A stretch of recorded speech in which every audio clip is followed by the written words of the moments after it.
As you saw with Bobby Duvall, there were heroes in Haiti long before the quake. We want you to meet another. His name is JR Cadet. He's one of the founders of the Restavek Foundation. Restaveks are child slaves, and there are hundreds of thousands of them in this country. Boys and girls used as domestic servants, given by their poor families to other families. They really have no rights and are at the mercy of the family that they're given to. Cadet runs a foundation with the mission of giving these kids their freedom. Gary Tuckman has his story.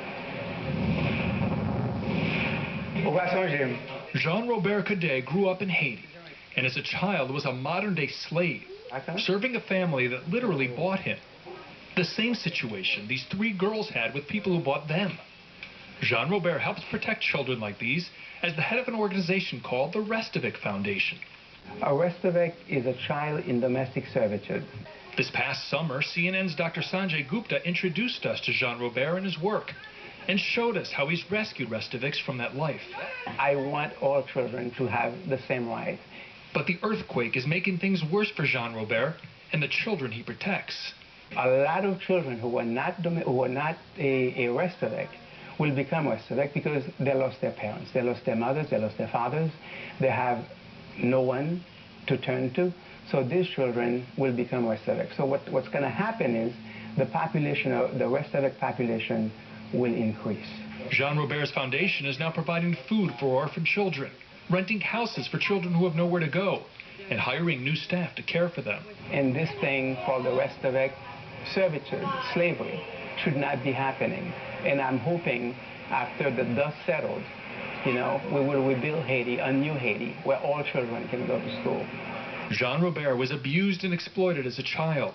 He's repulsed that it still happens all these years later. But he's inspired when he and his foundation save a child from slavery. We cannot rebuild this nation. This nation cannot be a nation without its children. This is our hope.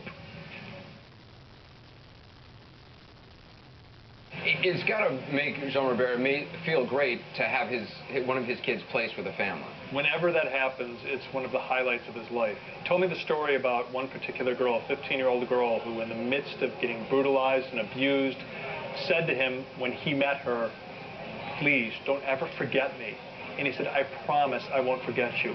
And now that particular 15-year-old is about to be adopted by a loving family in the United States.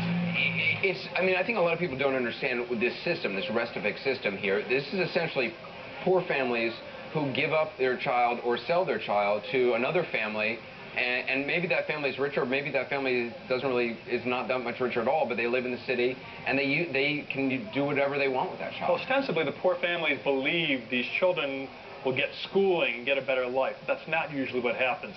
They sell the child to a wealthier family, and most of the time, these children become modern-day slaves.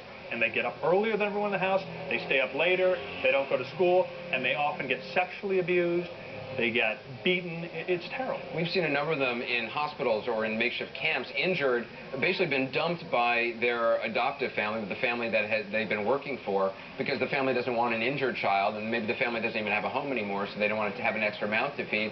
And now these kids don't have the family they were given to or sold to, and they don't even know in some cases where their original families from. And that's the tragedy. And because of this earthquake, we don't know what's going to happen in the weeks and months to come. All right, Gary, appreciate the report. Thank you. Celebrating a country of heroes, the people of Haiti, their faith, and their future.